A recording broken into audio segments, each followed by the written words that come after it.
வணக்கம், welcome to grace multi videos. நாம் இந்த வீடியோவில் 4ஆம் வகுப்பு அறிவியல் 3ஆம் பாடம் தாவரங்கள் பாடத்துக்கான ஆன்சர் கீ பார்க்க போகிறோம். வாங்க வீடியோக்குள்ளே போகலாம். தாவரங்கள் பாடம் பக்கம் 21 இருக்குது. அதுக்கு முன்னாடி நம்ம 3ஆம் வகுப்பு அறிவியலில் தொகுத்தறி மதிப்பீடு நம்ம சேனலில் ஏற்கனவே போட்டிருக்கோம். பார்க்காதவங்க பார்த்துக்கோங்க. இப்போது பச்சையமுள்ள தாவரங்களுக்கு வட்டமும் பச்சையமற்ற தாவரங்களுக்கு கட்டமும் இடுக. சரியா? பச்சையமுள்ள தாவரங்களுக்கு வட்டம் போட்டாச்சு, பச்சையமில்லாத தாவரங்களுக்கு கட்டம் போட்டாச்சு. அடுத்து பார்த்திங்கன்னா தாவரங்களை 2 பிரிவுகளாக பிரிக்கலாம். சரியா? விடுபட்டதை நம்ம எழுதணும். பூக்கும் தாவரங்கள், பூவா தாவரங்கள். பூக்கும் தாவரங்களுக்கு மான், நெல், வேம்பு எடுத்துக்காட்டு. பூவா தாவரங்களுக்கு பாசிகள், பூஞ்சைகள், பரணி எடுத்துக்காட்டு.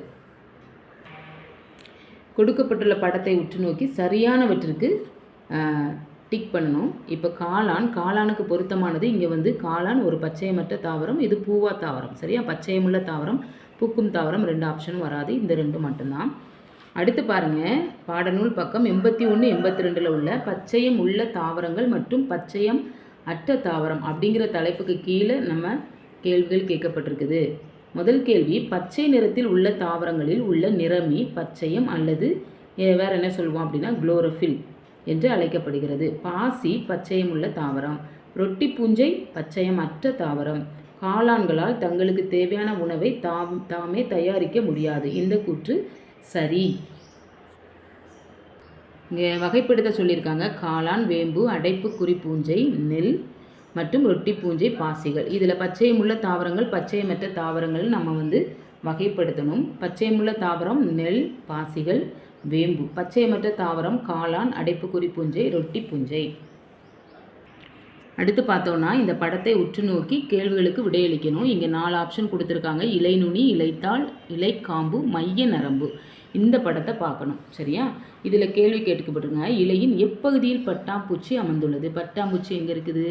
இங்கே இருக்குது. சரியா? அப்போ பட்டாம்பூச்சி எங்கே இருக்குது? இலைக்காம்பு பகுதியில் அமர்ந்திருக்குது.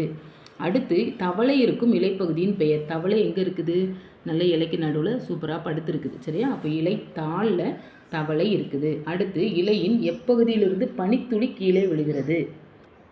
பாருங்கள், பனித்துளி நல்ல இலை நுனியிலிருந்து அழகாக விழுது. அதனால் பனித்துளி இங்கேருந்து இலை நுனி கீழே விழும் பகுதி. இலையின் எப்பகுதியில் கம்பளிப்பூச்சி ஊர்ந்து செல்கிறது? கம்பளிப்பூச்சி நல்ல நடுவில் அந்த இலை நரம்பில் மைய நரம்பில் ஊர்ந்து செல்லுது. அதனால் மைய நரம்பு என்பது விடை. அதுக்கப்புறமா இந்த இலைகளுக்கு மைய நரம்பு வரைஞ்சி வண்ணம் தீட்ட சொல்லியிருக்காங்க. வண்ணம் தீட்டிக்கோங்க. இங்கே இலைகளை கொண்டு ஏதாவது பிடித்த உருவம் மாணவர்களை செய்ய சொல்லலாம். இங்கே ஒரு இன்ட்ரெஸ்டிங்கான பகுதி இருக்குது. தாவரங்களில் உணவாக பயன்படும் பாகங்களை வட்டமிட சொல்லியிருக்காங்க. வட்டம் மட்டும்தான் போட சொல்லியிருக்காங்க. ஆனால் நம்ம எழுதிட்டோன்னா மாணவர்கள் எளிமையாக புரிஞ்சுக்கிடுவாங்க. இப்போ வாழையோடைய தண்டு, பூ, காய் எல்லாமே உணவாக பயன்படுது. அந்த வட்டம் போட்டாச்சு, அதோடைய பேரும் எழுதியாச்சு. இப்போது தென்னை மரத்தில் பாருங்கள், காய் உணவாக பயன்படுகிறது. அடுத்து பாருங்கள், தக்காளியில் பழம் உணவாக பயன்படுகிறது. இங்கே வெங்காயத்தில் தண்டு உணவாக பயன்படுகிறது. முருங்கையில் காய், பூ, இலை இவை எல்லாமே உணவாக பயன்படுகிறது.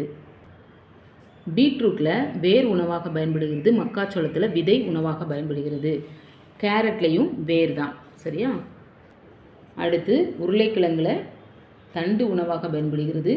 கீரையில் இலை உணவாக பயன்படுகிறது. காலிஃப்ளவரில் பூ உணவாக பயன்படுகிறது. நம்ம உணவாக பயன்படும் பாகங்களை வட்டம் மட்டும் போடுறதோடு இல்லாமல் அதோடைய பெயரையும் சேர்த்து எழுதிட்டோம்னா எளிமையாக மாணவர்கள் புரிஞ்சுக்கிடுவாங்க.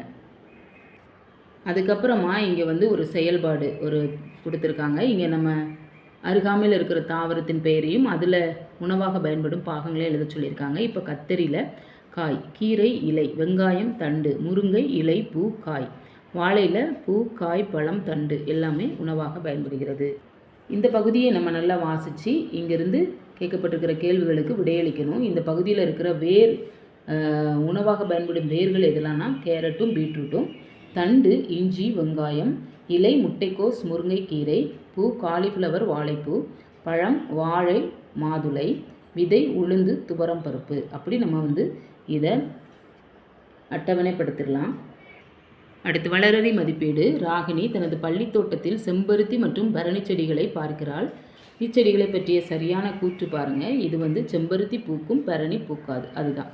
அடுத்து மதனின் அம்மா மதிய உணவிற்கு காளான் பிரியாணி செய்திருந்தார். பிரியாணி செய்ய பயன்படுத்திய காளான் எவ்வகை தாவரம்? காளான் பச்சையம் அற்ற தாவரம். மீதி எல்லாமே பச்சையமுள்ள தாவரம் அப்படி தான் இருக்குது. அதனால் பச்சையமற்ற தாவரம். சரியான இணை பாருங்கள், பச்சையமுள்ள தாவரம் புல், பச்சையமற்ற தாவரம் கொய்யா, இதெல்லாம் தவறு.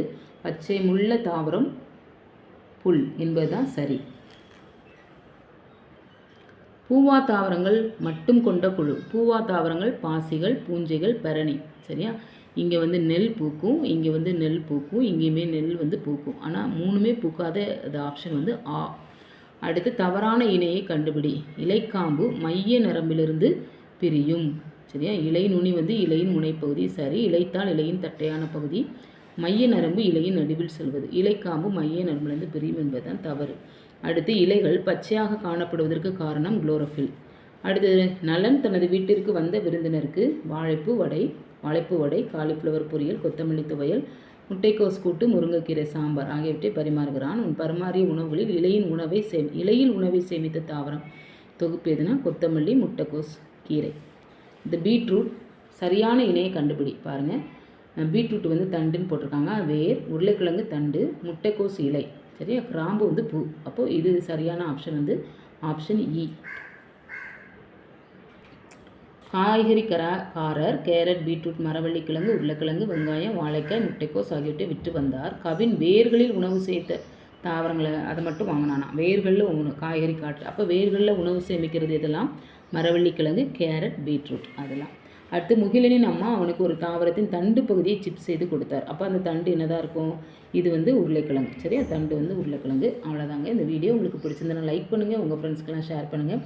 மறக்காமல் கிரேஸ் மல்டி வீடியோஸை சப்ஸ்கிரைப் பண்ணுங்கள். தொகுத்தறி மதிப்பீடு பார்த்து செக் பண்ணிக்கோங்க. தேங்க்யூ.